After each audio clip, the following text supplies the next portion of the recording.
my name is Miranda, and today I'm here to react to episode 2 of Queen Charlotte, the Bridgerton prequel. I really liked the first episode. I think all the leads are so charismatic and charming, and I'm definitely interested to see how this romance plays out between Charlotte and George after it seemed to go good and then it seemed to go very bad. Like, I felt bad just that one shot of her at the end just like alone and being like, is this gonna be the rest of my life? Just like, this is my marriage, is he's there and I'm here and I can't even have any say or question about it. Like, I felt really bad for her. One thing I wasn't anticipating was for them to have so much of the like current, I guess you could say, right? I think that's where it takes place, the current kind of dynamic that they have going on with her trying to find her children to have proper wives and husbands so that they now can have an heir to the throne. I don't know how that whole succession line works because I never really learned about that in world history. I don't know why, but like they really didn't focus on a lot of the kings, so I don't know who comes after George and who comes after George's son and all that, and where it lines up with like where we are now and stuff like that. So it'll just be interesting because I really wasn't impressed with any of the kids. I said that last time. It kind of made me sad that it seems like they're not a close-knit family, which was kind of sad to see, but I think seeing what happens in the past will explain to us how we got to this point, and it's just kind of, it's bittersweet. So we'll see what happens, but yeah, I'm excited to check out the next episode.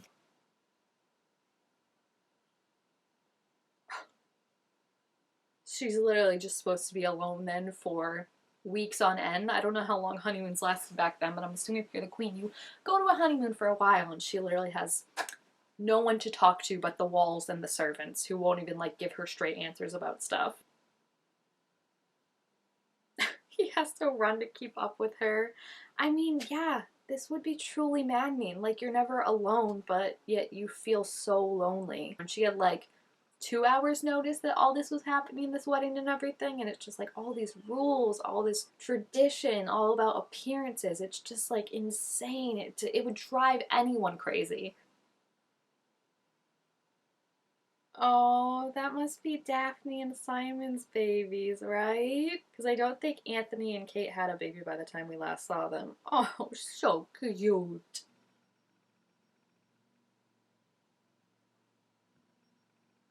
I mean, good for her. I would be in the same way. I'd be like, dude, you have me like a doll in a dollhouse right now. Like, there's no one I can hang out with. There's no one I can talk to. I can't even get my own freaking books off the library without someone popping in because apparently if I lift a hand, it could cause a catastrophe. Like, I don't blame her for being like, I need some answers and you owe me that.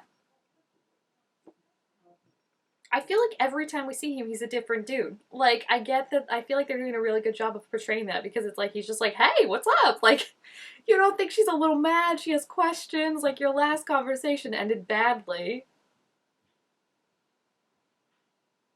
Oh, I wonder if he's having like a manic episode almost because it looks like he's been sleeping here and he's so hyper focused. That would make sense why he like can't even like pay attention to how she's feeling or think about it because he's just like, yeah, it seems like he's been like just 24 hours up living here, and that would make sense. Yeah, it's crazy that you have to get changed 3 times a day when literally you're not going anywhere. Like, I'd be like, excuse me, I just want to spend the day in one outfit, thank you. What? How can you not? You get to go out and do whatever you want. Well, kind of. He can't really, but we don't know that yet. But he's at least allowed to go out and look at the stars that he likes, and, you know, people protect him.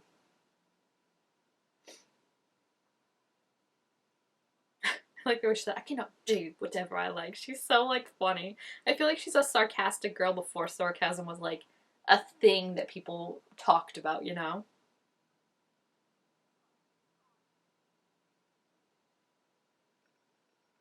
He's doing such a good job with the portrayal, though, because it's like you can see that it's like he's not there right now. You know what I mean? Like, it's like he's there, but it's not like how you would react in a situation. You know what it reminds me of, honestly? It reminds me of Scum when Evan had his manic episode and was like just so excited, and then it's like when you bring them down and like try and like bring them down to reality and be like, hey, this is what I'm feeling, this is what, it's almost like they're like, what, like they just can't comprehend it. You know what I mean? I do mean him and Evan. Like, I'm talking about those two characters. I'm not generalizing for like everyone. I love her maid. She is so funny. I love that they're able to like talk freely, and it shows the difference between like I think her maid and Charlotte's maid. Even though I do think Brimsley like really cares for her and has like her best interest in heart and is trying to like help her the ways he can, right? Because it's not like they can have that kind of like closeness, especially like you don't want to be accused of being too close to the queen. That's how people get their heads chopped off. Never want you to feel alone. Girl, don't fall for this already. She's like, already back it is. It's like, he might not even have written the note. Like, let's be real. I don't think he's thinking about her right now. Again, through no fault of his own, but I don't think, like, her feelings are number one on his mind right now. He got her dog. I can't. She's alone, and he's like, here's an animal for you to hang out with. Yeah, I mean, she does come to love them, I'm sure, because she has one in the future, but swing and a miss with that gift in the beginning, at least.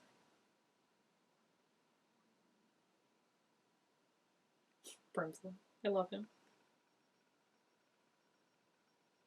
See, I knew it. He wants to help her. He feels bad for her. He's like, I'll tell you the way that we can get around things. He's gonna find all the loopholes for her.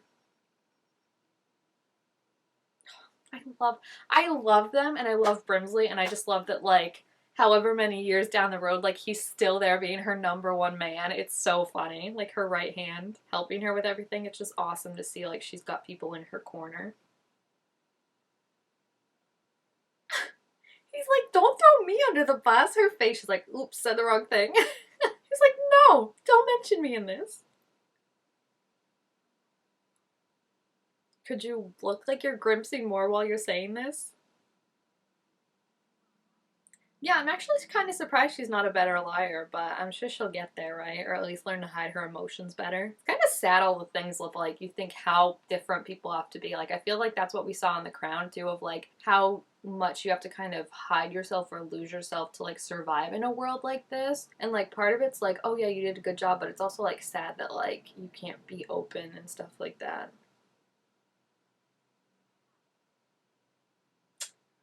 Well, funny story about that. We didn't. The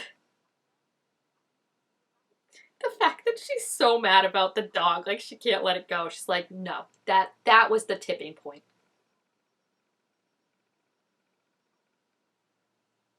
I like that she, I think, is supposed to be a little older than her too, which is kind of nice because it almost seems like kind of like an older sister, younger sister vibe, like looking out for her. And I really like that. I think it's sweet. She's gonna draw her illustrations. This is literally a big sister. This is so funny. I feel like that's what that would be back in the day, right? Of like, look, this is what's gonna happen.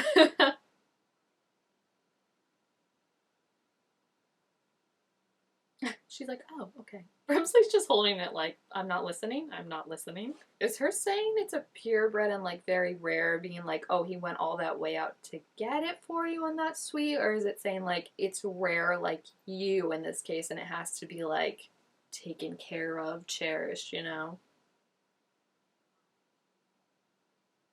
She's like, no, no, I don't have a lot of kids. They're gone. It was 4. Thank you very much. I love this like trio going on. We still haven't met young Violet, but I think we are supposed to meet her. And it's very interesting to see their takes on like the idea of marriage and love because they obviously have very different experiences, which is interesting. And we still kind of don't know fully what Charlotte's is, but obviously Lady Danbury for her was just like, get it over with, and like Violet like full on loved her husband so much. He was the love of her life, the greatest heartbreak and all that. So it's interesting to see these two very different perspectives. They had very different marriages, very different experiences.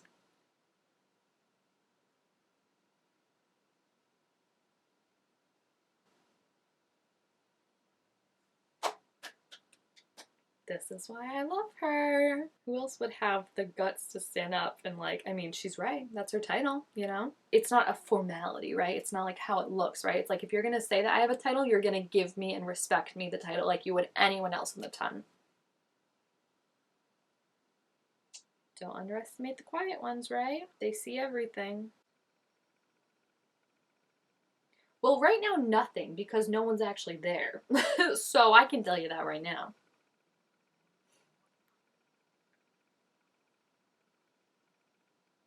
Ugh, I'm so like, I just love her so much. She's so amazing. Like, she's like, give me what I deserve and what you would give anyone else if they looked like you, right? Like, oh, I'm just so proud. Like, to be able to stand up to the queen and win too. Ugh.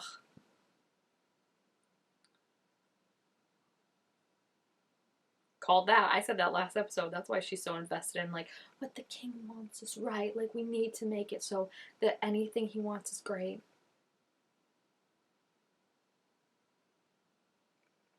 I love her. This is amazing. This is amazing because it's literally like it's everything. Like, she knew from the get-go that like these titles and like talking to people and stuff like that was all just going to be show, and it's like, no, put your money where your mouth is and show that like you really want to affect change and stuff like that. And it's just, I just love her. Oh, hello.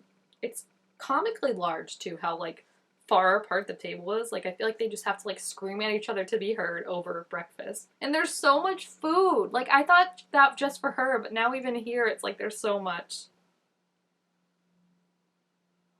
She's just like, no, absolutely not. And I don't blame her. I hate when he yells like that because it's like he's using his kingly voice or whatever. Like, don't command her. Yeah. I feel like once again he's saying like all the right things. Like, if this were like modern day, I'd be like, okay, he like got his meds like fixed and now he's on a good thing. It's like he literally like had just no awareness and no like no empathy. Like, he couldn't understand what she was saying before, and now he's like, oh yeah, like I abandoned you on our wedding night, like I was holed up in the observatory, like that's all she was saying, and he like couldn't understand that then, and now he's like, oh okay. So it's like, did someone sit him down, or like is it fully like now he's out of kind of like a mental fog and is more in like a good place? Aww.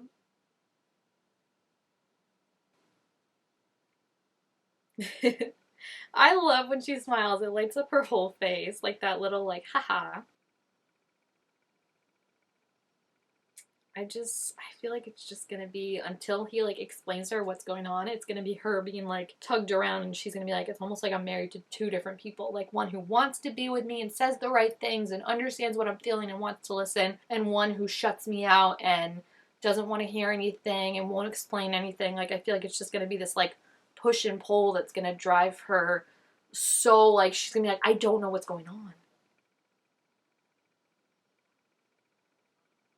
Wait, they can't travel together because she might be pregnant? I'm so confused. That doesn't make sense to me. Like, I know she's not, but he's saying, like, that's what it would be, and I'm kind of confused by that. How does that make sense? Like, if anything, I would think she's not allowed to travel with anyone else but the king, so then you can't question the succession.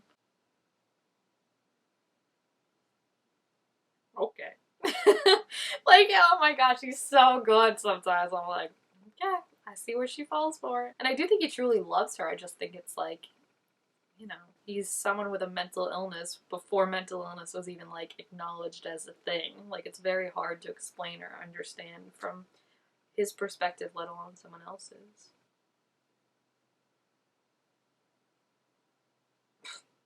I thought she was lying. I forgot about the drawings. I was like, wait, yeah, this girl does know exactly what's gonna happen. It's, yeah. Oh, the lip bite. Stop it. You stop it right now, sir. It is always like so funny but sad reading that time in like books when it's the wedding night and the poor girl character is just like, so what's going on, and the guy character knows everything, and I'm just like, this is not fair. Wow, they got their place. I'm so happy, and this means like I think she'll be a lot closer to Charlotte now, which will be awesome. I do love, like, I feel like she doesn't love her husband, but I feel like she does has some affection for him in a way, and like she understands how meaningful this is to him. And I mean, as much as it's like, how can you not see that like this is her mechanisms and stuff like that, I do think like you can't get mad at him for that, because it's like this is what he's been shunned out of his whole life, and like now getting to see that of like, I'm finally getting what I deserve. Like, it warms her heart, you can tell, to see him so happy and to see what it means for like everyone. Oh no. Oh my gosh. She's like, you slept with me because your mom made you? That's okay. I don't care what age of time this is, that's not gonna be fun. I like that line. That was good. He went to the Anthony Bridgerton School of Dramatics. He knows how to make an emotional monologue where you're like, okay, I get it. I'm sorry. Let me just throw a blanket over you and comfort you. So yeah, I knew it was just going to be like this back and forth. Brimsley, too, hearing the whole thing is like, my gosh, can we just get this together for the girl, please? Because he doesn't know what's going on. I think the king's right-hand man does, but he doesn't, Brimsley. And I think he kind of thought it was all going to be okay once, like, they... Can you not blast your music? Like, you're shaking my wall, sir. There's no need to play it that loud. Do you not want to hear when you're 40? But yeah, I just feel like he thought it was kind of gonna be fine once, like, they slept together and it's all gonna be good now. And I feel like now he's like, oh no, what else? What else is there that I was not informed of? I do feel like she's a good queen, right? Like, no one, like, scared of her. Their smile when she's around and stuff. Like, she is a really nice person, and I'm glad to see that. It's not like being around this kind of high society for so long changed her, you know, and made her, like, snooty and entitled. I almost feel like I was thinking he was, like, bipolar earlier, but now I'm wondering if it's almost like he's schizophrenic with this. Like, I just feel so bad because it's like, you know, like, oh, call for a doctor. What is it gonna do? Put leeches on you to suck the humors out or whatever they thought back then? It's sad to think that, like, he could have gone to so much help and this would have been something he could live with, you know, and still have a successful life, like, nowadays. And it's just, there's so many people. I mean, he's based on a real person, but there's also so many people who, like, struggled with this, and, like, yeah, that's how they were treated, was shock therapy and sucking the blood out and stuff like that. And it's just, it breaks my heart to think about, because it's just like, it's not fair, you know. And I feel very, very bad for him. I feel like he does a really good job portraying it, and it's just going to be more and more heartbreaking, I feel like. So yeah, it's definitely going to be more of, like, a up and down relationship than I thought. I thought it was going to be like they were just, like, not getting along to, like, the end, and then he finally revealed everything to her. I feel like it's almost worse that it's like this, like, he shows up and he's so great and then he pulls back. It's like, I feel bad for her and for him, because, like he was saying, he has to keep so much of himself hidden, and what a lonely life that is, right? Like, she has a lonely life too, but I didn't kind of realize how lonely his must be, you know, always kind of keeping people at bay so they wouldn't find out about him. And it just makes me sad for everyone involved. So yeah, if you have seen this episode, please feel free to leave your thoughts about it down below in the comments. Also, make sure to give this video a thumbs up if you enjoyed it, and I will see you guys next time. Bye!